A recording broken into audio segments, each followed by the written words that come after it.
They can't climb up here, so they stand, moan, and stare, somehow even breath. They don't talk to me, although I try to reason, they don't seem to care. As I scream for help, my echo tricks those beneath to stare for my twin. My cell phone's no use. Every number is busy, which never happens. For hours I sit, morning turns to afternoon, and they keep staring. One guy beneath me has his head twisted so wrong that he should be dead. As day turns to night, no one has come by to help, so it's up to me. Starving and sunburnt, it's time to get off this thing. My plan, jump and run. The jump wasn't bad. It's the running, however, that didn't quite work. Rolling in the grass is not the best defense move to escape large groups. There was less punching, this worst case scenario, and much more biting. I am in trouble. She's chewing on my neck from 10 feet away. I manage to stand and weave my way to the car, but they keep biting. I'm really torn up. A hole in my neck whistles with every inhale. I'm now in my car, most likely bleeding to death, writing my last words.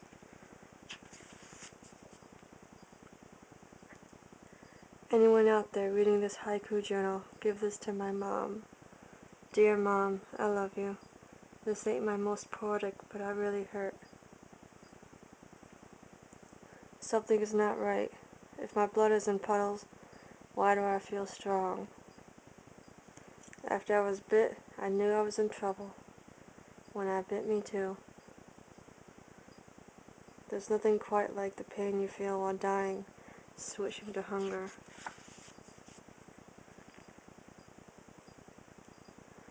My skin is drying, my veins are much more pronounced, and I'm turning gray. The diseased outside slowly stopped clawing the car, uninterested. My lungs slow and stop. I can't find my heartbeat, but I'm still hungry. Although my neck hole used to whistle when I breathed, now I don't breathe. I am so hungry, and only one thing sounds good. Time to leave the car. One thing on my mind, only one thing on my mind, I'm going to eat you. Brains, brains, brains, brains, brains, brains.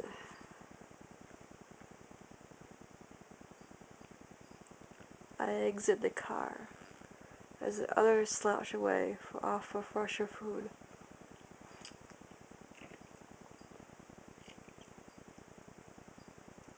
As I start walking, I try to remember where people like to hide.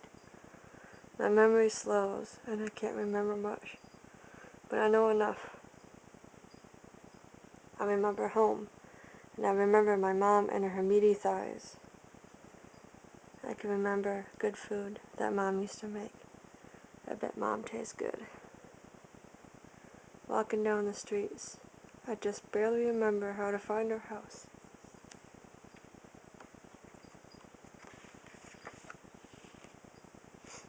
Turning on her road and seeing the porch light on makes me salivate. What is that low growl? I looks around and notice that moaning is me. Through the door's peephole, my mom just stands there and stares as I claw the door. The side porch window lets us stare at each other, both of us yelling. I can't remember how to open this window, so I just stand there. She won't let me in, but I fix the window glitch by leaning through it. She is much faster, but going upstairs leads nowhere, and I'm much stronger. Fresh food smells so good, like pasta Mom used to make. Mom's brains smell good. I loved my mama. I eat her with my mouth closed, how she would have wanted it. My dad used to say, always finish what you start. So I eat her hair. I lose my front teeth while trying to pry her hair. Thinking about Dad makes me think of better times.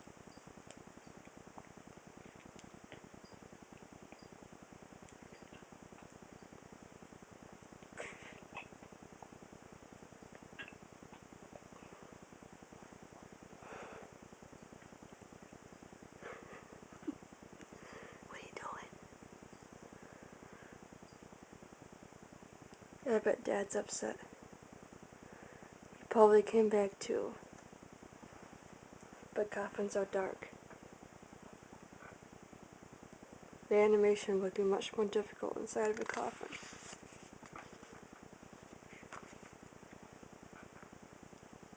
Nothing left to eat. So I slowly leave Mom's house, back out the window. She's always with me, especially if my gut can't digest toenails.